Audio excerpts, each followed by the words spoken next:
everyone, this is Sandara S. Bautista from BSA-2A, and today I am catering to you an informative video about computers. So, a little trivia before anything else. Did you know that the state of ICT literacy in the Philippines is very poor? According to the International Telecommunication Union, as of 2019, only 6% of those age 15 and above have basic internet skills, while 2% have standard digital skills rather. And if you dare to question why am I recording in a dark place, it is because we don't have proper lighting in the house. The lighting here makes me so grainy. So, technology. So, a question. If the majority lack digital literacy, what more of computer literacy? Based on my observation, some students are not even knowledgeable about computers, even though it is necessary for them and taught in school, right? So, so in this video, I'm going to talk about fundamentals of computers. But first, what is a computer? So technically, computers were used and invented for the sole purpose of computing, hence the name.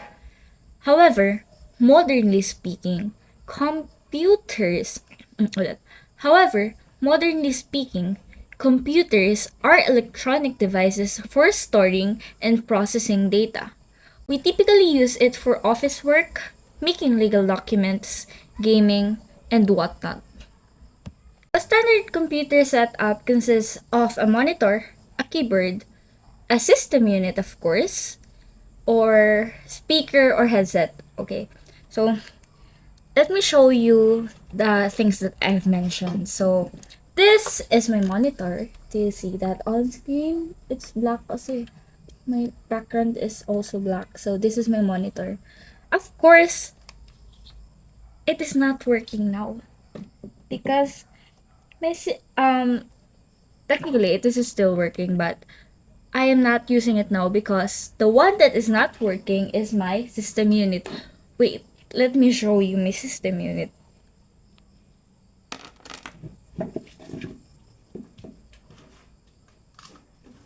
So this is my system unit. So it's very old, and I think it's the standard type, the one that is not so uso anymore. And this is my keyboard. So it's new and it lights up. Wait, let me show you. Yeah, it lights up. It lights up, you know. So yes. Most gamers use this because they like the lights and all. Their system unit also has lighting. And I forgot to mention the mouse, for controlling and all. And these are my speakers. The other one doesn't work without manipulating the wire. Now that I've shown you my dysfunctional computer setup, let me tell you something. So, the most important of them is the system unit because without its components, the computer won't fully function. The system unit also has the CPU, or what we call the brain or the heart of a A computer. CPU, or Central Processing Unit, is a microprocessor chip containing millions of tiny transistors. It's the CPU's job to perform the calculations necessary to make the computer work. The transistors in the CPU manipulate the data. The CPU is made up of several components that work together to carry out these tasks. One of the main functional sections of a CPU is the control unit, CU, the one responsible for controlling the flow of data within the CPU and between the CPU and other components of the computer. It fetches instructions from memory, decodes them, and then executes them.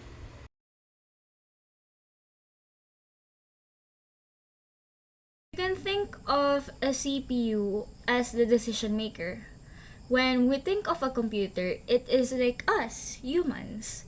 When we make decisions, we incorporate our rationality and feelings, or our minds and hearts. Furthermore, computers need a complete anatomy to function to their full capacity, right? Like our arms, our legs, our heads, our mouth, and all that part of the anatomy. So these anatomies could be the input, output, and storage devices.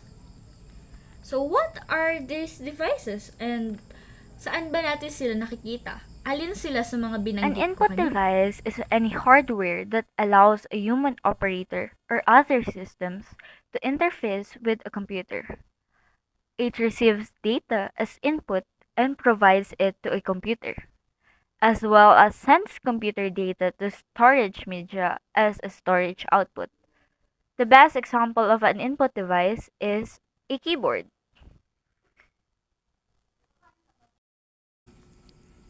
And let me show you why. So, when you see input, the information comes from us, the user of the computer, into the computer. So, let me type something. So, let's say computers are the best. Well, I need to pass my NT. So, you see, the information that came from me is here in the computer. So, how can I see what I input in here? So, I can see that because of the output device or the monitor. So, this is my monitor. If an input comes from us into the computer, an output device is the contrary. We digest information from the computer. For instance, the monitor or the display screen is used to present visual output from a computer. For example, this is my visual output, or let's go to YouTube. So the information is presented by the output device or the monitor. So these are the informations. Aren't you wondering how I can save or transfer or prolong the informations that I have put into this computer? Well, we have the storage device or any hardware capable of storing data for that. An example of that is the hard disk drive. So this is how the hard disk drive works. This is my document. This is what I've input using my keyboard. And I'll save this here in my computer. So I was able to save that because of the hard disk drive that my computer have. But so yeah, that is how the input, output, and storage device work. Aren't you wondering how I can work with my computer? Do you think it's solely the work of the hardware? No, of course not. There are softwares. Without the software, a computer cannot produce documents like this. Let me show you. So this is my laptop, the portable computer.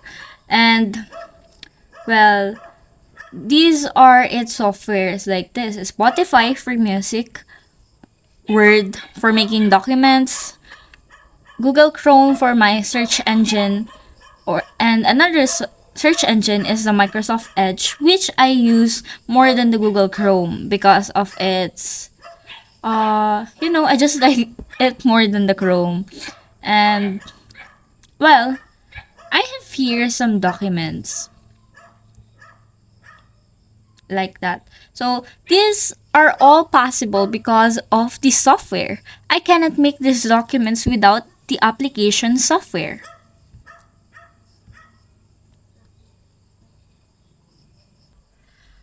So, my setup is getting dark because my flashlight is only 2 bars right now. I don't have, what do you call that? I don't have a ring light. So, when you think of it, analog to a human, to us, hardware is our brain, while software is our mind. So, is there a difference to that? Yes, of course. So, our brain a physical is the physical one, while our mind does not have a physical component. So, in a simple sense, hardware is tangible or we can physically feel it, and software is intangible. It doesn't have a physical form.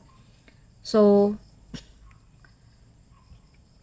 moving on, there are two types of software: the system software and the System application software is a software. type of software that manages the resources of a computer system and provides a platform for other application software to run. It is responsible for managing system resources such as memory, processor, and file management, and provides security and error detecting aids. Without system software, the system cannot run. Examples of system software include operating systems, language processors, and device drivers. Application software, on the other hand, is a type of software that runs as per user request.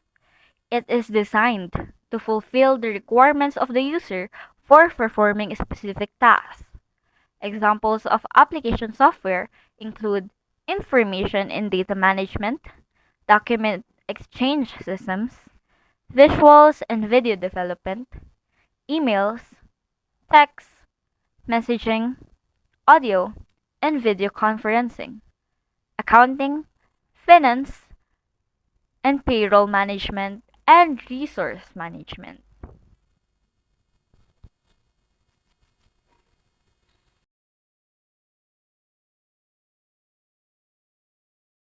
Difference between system software and application software is that system software is general purpose software and written in low languages, which is why it is complex to understand.